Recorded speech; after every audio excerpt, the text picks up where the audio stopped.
Hello, ladies and gentlemen. This is Steven again. Once again, this is the second video today. There was something that's really bugging me for the last. It's been bugging me for 5 years now, almost 5 years. Because my mom's been gone for 3 years. So I wanted to share with you today. Okay, about this is about aneurysms. Okay, and taking Plavix, taking aspirin at the same time. Okay. Me, myself, I know that aspirin helps heart attacks, stay away and stuff like that. That's okay. I'm not against it. 81 milligrams of Joseph, aspirin, whatever. Comes in a little bottle like this. Everybody knows what that is, I'm sure. Okay, but for the record, I talked to 3 neurologists, okay? And I talked to a cardiologist, okay, about this case. This goes for my dad, okay, and this really astonished me. This really surprised. I mean, I was in shock about what happened to him anyway. Okay, number one, because he had a stroke. He's had the stroke with the variations, but he also had not just the regular stroke itself. He had the aneurysm burst in the brain. Okay. Now, the doctor said if he didn't take that Plavix, okay, the cardiologist agreed. This was down at the major hospital, big hospital. Okay, this is the best hospital, one of the best hospitals down here. Okay, I think it's Loma Linda, if I recall. Anyway, I'm trying to think. Yeah, Loma Linda. The hospitals lied about something. Okay, the sad part is he retired truck driver, made about $104,000 a year, but in his past when he was young and stuff, he made over $104,000 a year. So that's on the road constantly. That's a lot of money. So that's good money, as much as a doctor makes. But some doctors, more than nurses make. But to get to the point, besides money, let's get off that shit. The neurologist comes up to me and my mom. Naturally, I'm worried about my mother at the same time, looking at her, looking at what she's going to break down and have a seizure in front of me. Okay, I have doctors there. I feel a little bit more comfortable naturally, but I don't feel comfortable. You see what I'm saying? Because I don't know what I'm going to do I know what I'm going to do when I'm alone with her. I know how to take care of it, but I don't want nothing to happen. You know what I'm saying? Because something else already happened that day. Okay, he's dying. He's dying in a hospital bed in a coma. They put him in a comatose. They had to comatose him because something about to make him comfortable. They said, okay, because he was bleeding in the brain, guys.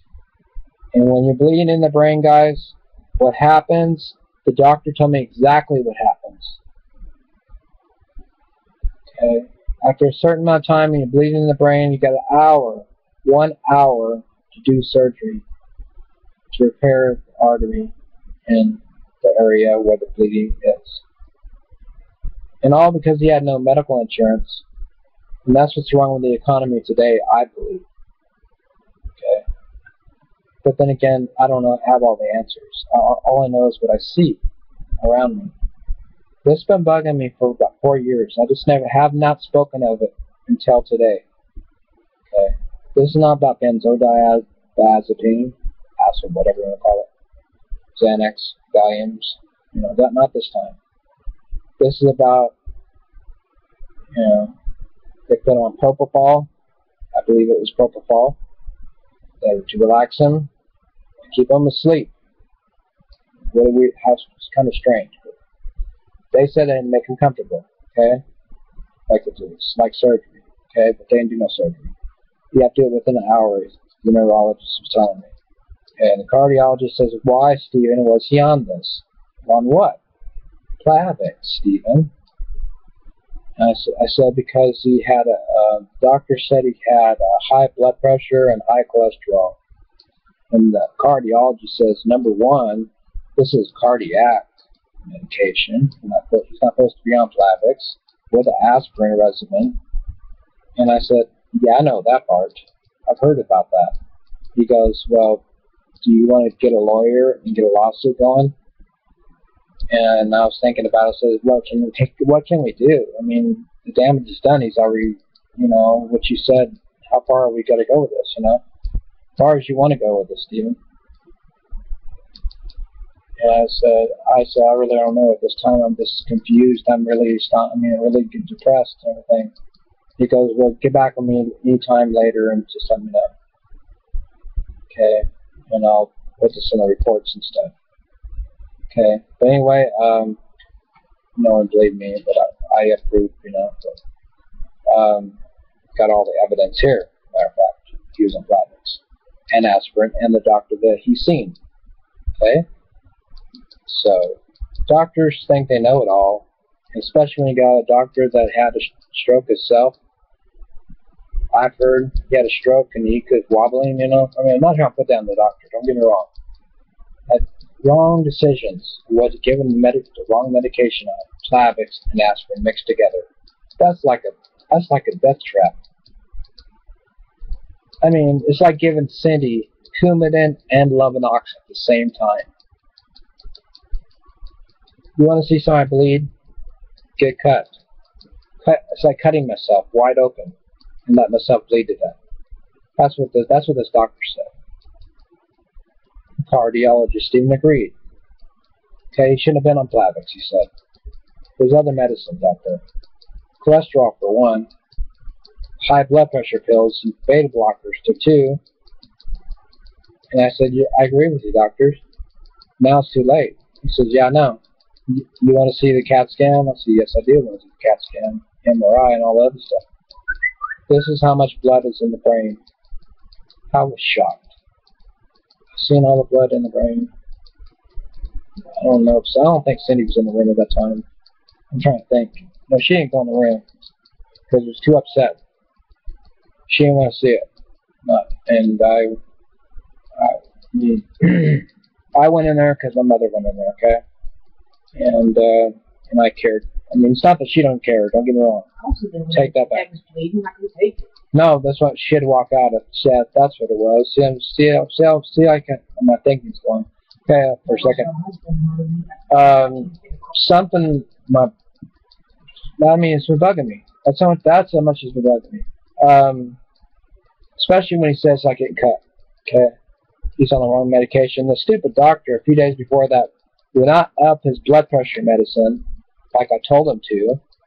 I know doctors to really say that, but then again, I do have a point. I mean, I looked at his blood pressure here; it was way over. It was 200, over 100, 120. What would you do, guys? I complained. Oh, have him cut down on what? Blood pressure pills? Oh, I mean, excuse my language. Jesus Christ!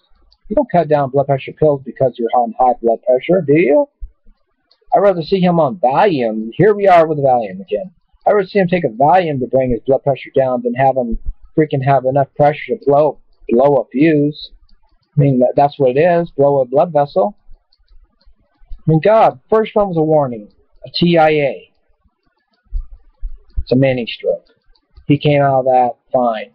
And then 2 months later, that's when it all hit. The shit hit the fan that morning. My mother calls me up. Says, Stephen. I said, what, Mother? What's wrong? She was crying. I said, what the hell's going on? She said, I'm sorry to tell you this, but Otis fell on the floor. And told, his dog that I love you and stuff like that. And the dog was barking at him, Coco. She's all talking now. Okay, but then I said, Mom, me down a second. She was gone before that. I mean, she was gone. Cancer person, my mother, pushed him in a wheelchair. He weighed 300 and I don't know how many pounds. 300, maybe 4 pounds. He's lost some weight, up and down. And I'm thinking to myself, a cancer patient, my mother. Okay, he was planning on moving to Texas. Maybe. Moving to Texas after my mom passed away, before he was going to pass away. It didn't work out that way. He didn't get to see nothing. He's seen his death. He's always seen. He's diabetic. He had atherosclerosis. It's hardened the arteries, fellas. High cholesterol. High blood pressure. I told you diabetes already. Probably neuropathy. And Cindy swears that he had sleep apnea. I don't know. There's no proof of that. Except for snoring and losing breath. 10 seconds or so. But anyway, I just wanted to share this information with you fellas, and I know it's not a lot. This is quite a few years later that I'm sharing this with you. 4 years later. Okay, I'm going over my time a little bit, I think, so I'm going to go ahead and stop right there. But if anybody else has anybody out there taking Plavix, please consult with another doctor. If you're taking Plavix and aspirin at the same time, don't think it's good for you, because it's not. In fact, it's a killer. Coumadin has rat poison in it. Do you know that? It's made from rat poison. Coumadin by itself. But we have to live with it. I don't. She does. Now, if you ever want to have a death trap, that's like giving her a shot of heparin with some Coumadin. That's what it's like. That's the kind of doctor he had. Okay? Too much. So, I shared what I had to share today. I know it's too damn serious, but it's fucking emotional. Okay. Y'all have a good day. God bless. Take care.